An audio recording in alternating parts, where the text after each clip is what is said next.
En los libros de cuentos inclusivos la inclusión es un hecho, no hay que generarla, ya está. El maestro en silla de ruedas ya está en la escuela trabajando, Silvia, la sensei de karate ciega, ya está en su dojo trabajando, Josefina ya es una música y toca un instrumento y está dentro de un barrio y está incluida en ese lugar. Y después Sofía también forma parte de un barrio, de una zona, de un complejo, y también está incluida en la zona y tiene una habilidad. Es decir, se aborda a la persona con discapacidad desde lo que pueden hacer. Y ellos son los héroes. ¿Por qué no los puse en la carátula y por qué no le puse sus nombres? Porque son personas, están basados en personas reales. Y yo no quería victimizar a la persona con discapacidad. Yo no quería que en la carátula del libro apareciera una persona en silla de ruedas como para decir, compralo, que estás ayudando a la persona en silla de ruedas. No, yo quería naturalizar el hecho. Y sí hablo directamente del hecho, pero los encontrás dentro del libro o detrás en la contratapa o en la contraportada, si se quiere. La idea de hacer los libros fue porque encontré, por lo menos yo no encontré, mejor dicho, un material que abordara con los niños la discapacidad desde esta visión universal y social que yo te decía. Entonces lo que decidí, bueno, como no lo hay, lo voy a hacer.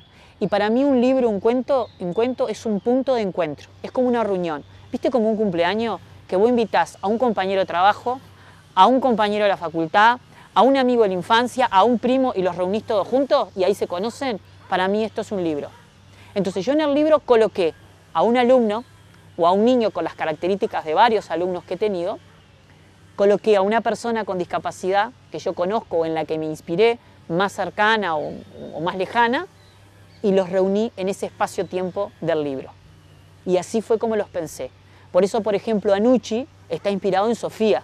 Sofía es una chica con síndrome de Down que la conozco desde niña, que también fui maestro de ella y de la que yo he aprendido un montón. Entonces dije, bueno, Sofía merece ser la heroína de un libro.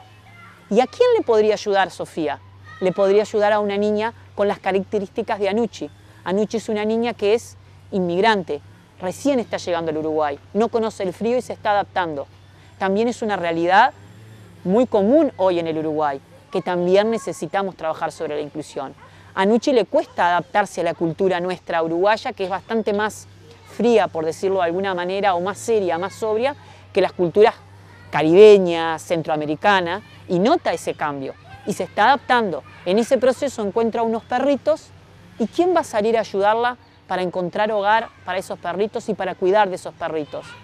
Sofía, porque Sofía tiene una habilidad importante que va a ayudar en el desenlace de la situación problema a la que se enfrentaba Anucci, que no sabía qué hacer con esos perritos.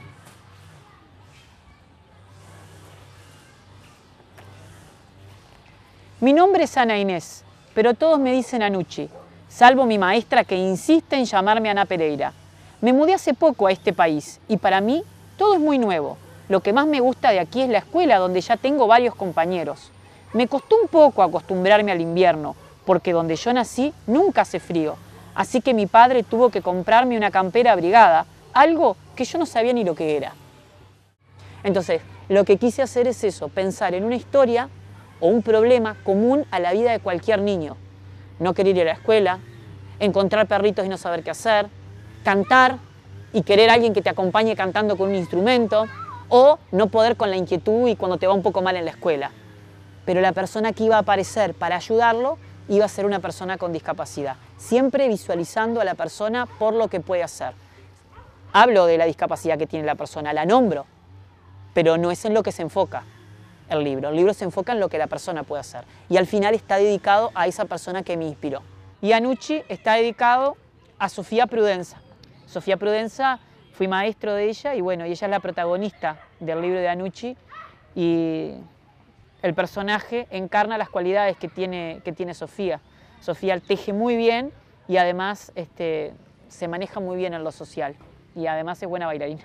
¿Sabés que esa estigmatización que tú decís, por lo menos yo, por lo que he trabajado, la he notado con más fuerza en las personas con discapacidad intelectual?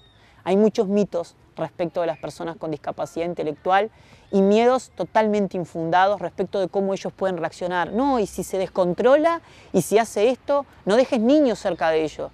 Esos son mitos totalmente infundados, pero también pasa para personas con otra discapacidad, como la discapacidad visual o la discapacidad auditiva. En realidad son estereotipos construidos por la sociedad y también a veces provocados por la propia marginación que nosotros generamos, porque en realidad vos recibís de la persona lo que das. Eso es lo que intento dentro de los cuentos, cambiar la mirada. La mayor barrera que enfrentan las personas con discapacidad es la barrera social. Nosotros a veces cuando hablamos de discapacidad creemos que se soluciona con rampas y colocando a los niños con discapacidad en las escuelas. Eso es una parte, pero no es el inicio. El inicio empieza acá, en nuestra cabeza, cuando nosotros derribamos barreras mentales, preconceptos respecto de qué es la discapacidad. Cuando yo me enfrento a una persona con discapacidad, ¿qué miro? ¿Miro que no ve? ¿Miro que no escucha? ¿Miro que no se comunica bien o que no entiende algunas cosas? ¿O estoy tratando de rescatar lo positivo de esa persona? Porque nadie quiere ser recordado por lo que no puede. Yo soy un pésimo jugador de fútbol y eso me marcó toda la escolaridad. En una cultura como el Río de la Plata, donde si no jugás al fútbol no sos nadie, imagínate cuando llegaba a la clase de educación física, tanto en la escuela como en el liceo, yo quedaba de último, nadie me elegía y lamentablemente el profesor tampoco tenía la idea de decirme, bueno, vamos a darle a este muchacho un silbato y una tarjeta roja y una tarjeta amarilla para que por lo menos interactúe, ya que es de madera, porque verdaderamente soy de madera con la pelota. Me hubiese encantado que me hubiesen puesto como 9 y que en realidad no era un profesor, te cuento que era una profesora.